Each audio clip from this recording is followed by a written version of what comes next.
مرسی T V, پیغام رحمت۔ جویریہ بنت حارث ام المومنین رضی اللہ تعالیٰ عنہ، ان کے شوہر کا نام تھا مصافح بن صفوان۔ غزوہ بنی مستلق، غزوہ مریسی مارے گئے ان کے شوہر۔ یہ ثابت بن قیس رضی اللہ تعالیٰ عنہ کے حصے میں آئی۔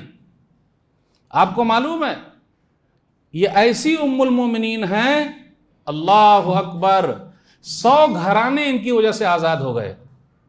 یعنی نبی صلی اللہ علیہ وسلم کی اس شادی میں 100 گھرانے کو آزادی مل رہی ہے۔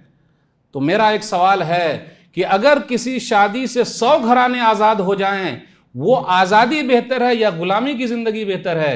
وہ آزادی بہتر ہے۔ آپ دیکھ لیجئے سنن ابی داؤد کتاب العتق حدیث نمبر 3931۔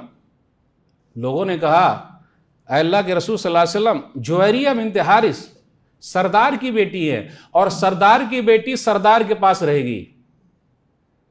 پھر اس کے بعد نبی صلی اللہ علیہ وسلم نے ان سے شادی کر لی۔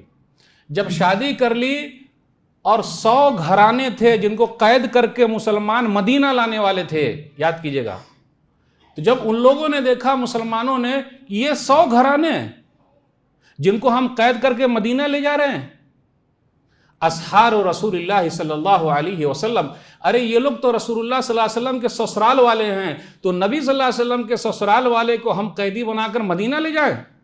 ایسا نہیں ہوگا۔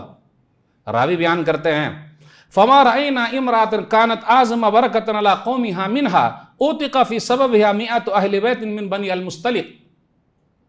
راوی کہتے ہیں کہ میں نے ایسی عورت نہیں دیکھا، اتنی برکت والی عورت میں نے نہیں دیکھا، جویریہ سے زیادہ برکت والی۔ کیسی برکت والی کہ ان کی وجہ سے، اس شادی کی وجہ سے جو مسلمانوں کے قید میں تھے 100 گھرانے، سب لوگوں نے کہا یہ نبی صلی اللہ علیہ وسلم کے سسرالی ہیں، ان کے رشتہ دار ہیں، اس لیے ہم سب کو آزاد کرتے ہیں، ہم مدینہ نہیں لے جائیں گے، ہم مدینہ نہیں لے کے جائیں گے، ہم سب کو آزاد کر رہے ہیں۔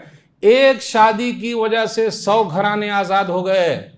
تو آپ ہی بتائیے غلامی بہتر یا آزادی بہتر؟ فائدہ ہوا کہ نہیں ہوا؟ تو جو بھی شادی ہے اس میں ایک ریزن ہے، ایک سبب ہے۔